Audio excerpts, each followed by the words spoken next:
ಗ್ರಾಮಕ್ಕೆ ಒಂದು ಸುವರ್ಣ ದಿನ ಅಂತ ಅನ್ಕೊಬೋದು.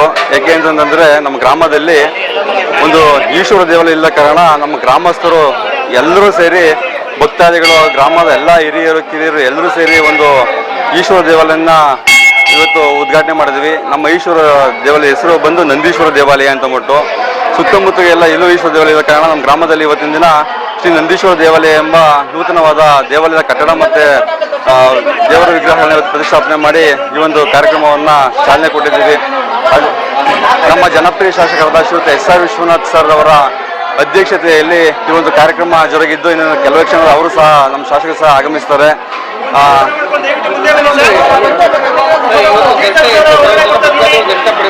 ಇವತ್ತು ಸುಮಾರು ನಿನ್ನೆ ಈ ಒಂದು ಉದ್ಘಾಟನಾ ಕಾರ್ಯಕ್ರಮ ನಿನ್ನೆ ಮತ್ತು ಇವತ್ತು 2 ದಿವಸ ಕಾರ್ಯಕ್ರಮ ಹಮ್ಮಿಕೊಂಡಿದ್ದು. ನಿನ್ನೆ ಸಂಜೆ 6 ಗಂಟೆಯಿಂದ ಶ್ರೀ ಗೌಡಿಗೆರೆ ಬಸಪ್ಪನವರನ್ನ ಕರೆದಿದ್ದು ನಮ್ಮ ದೇವಾಲಯಕ್ಕೆ. ನಿನ್ನೆ ಗೌಡಿಗೆರೆ ಬಸಪ್ಪನವ್ರು ನೋಡೋಕ್ಕೆ ಸುಮಾರು ಜನ, ಸಾವಿರಾರು ಜನ ಆಗಮಿಸಿದ್ದು. ಸುಮಾರು ರಾತ್ರಿ 3,000 ರಿಂದ 4,000 ಜನಕ್ಕೆ ಭಕ್ತಾದಿಗಳಿಗೆ ಆ ಬಸಪ್ಪನವರ ಆಶೀರ್ವಾದದೊಂದಿಗೆ ಸುಮಾರು 3,000 ಜನ ಆಗಮಿಸಿದ್ದು. ಅವರಿಗೆ ಸಹ ಪ್ರಸಾದ ವಿನಿಯೋಗ ಮಾಡಿ ಇಂದು ಬೆಳಗ್ಗೆಯಿಂದ ದೇವಾಲಯದ ಕಟ್ಟಡ ಮತ್ತು ನಂದೀಶ್ವರ ವಿಗ್ರಹನ ಪ್ರತಿಷ್ಠಾಪನೆ ಮಾಡಿ ಕಾರ್ಯಕ್ರಮ ಚಾಲನೆ. ಇವತ್ತು ಸುಮಾರು ನಮ್ಮ ನಿರೀಕ್ಷೆ ಬಂದು 8,000 ರಿಂದ 10,000 ಜನ ಸೇರುವ ನಿರೀಕ್ಷೆ ಇದೆ.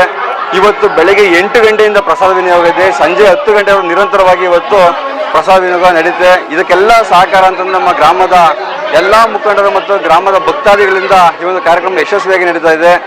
ಎಲ್ರಿಗೂ ನಾವು ಈ ನಂದೀಶ್ವರ ಸ್ವಾಮಿ ಎಲ್ರಿಗೂ ಆಶೀರ್ವಾದ ಮಾಡಿ ಎಲ್ರಿಗೂ ಒಳ್ಳೇದು ಮಾಡಲಿ ಅಂತ ಅಂದ್ಬಿಟ್ಟು ಈ ಮುಖಾಂತರ ಕೇಳ್ಕೊಳ್ತಾ ಇದ್ದೇನೆ. ಸಂಜೆ ಭಜನಾ ಕಾರ್ಯಕ್ರಮ ಇದೆ, ಮತ್ತೆ ಸಂಗೀತ ಕಾರ್ಯಕ್ರಮ ಇದೆ.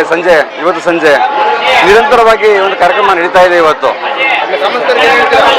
ಗ್ರಾಮಸ್ಥರಿಗೆ ಹೇಳೋದೇನು ಅಂತಂದ್ರೆ, ನಿನ್ನೆಯಿಂದ ಗಂಗೆ ಪೂಜೆ ನಮ್ಮ ಗ್ರಾಮದಲ್ಲಿರ್ತಕ್ಕಂಥ ಶ್ರೀ ವೀರಾಂಜನೇಯ ಸ್ವಾಮಿ ದೇವಸ್ಥಾನದಿಂದ ಸಾವಿರಾರು ಜನ ಗಂಗೆ ಪೂಜೆ ಪಾಲ್ಗೊಂಡು ಇವತ್ತು ಸಹ ಸಾವಿರಾರು ಜನ ಪಾಲ್ಗೊಂಡಿದ್ದಾರೆ.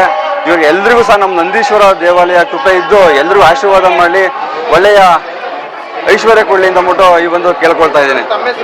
ಸಂಪತ್ ಕುಮಾರ್ ಅಂತ ಅಂದ್ಬಿಟ್ಟು.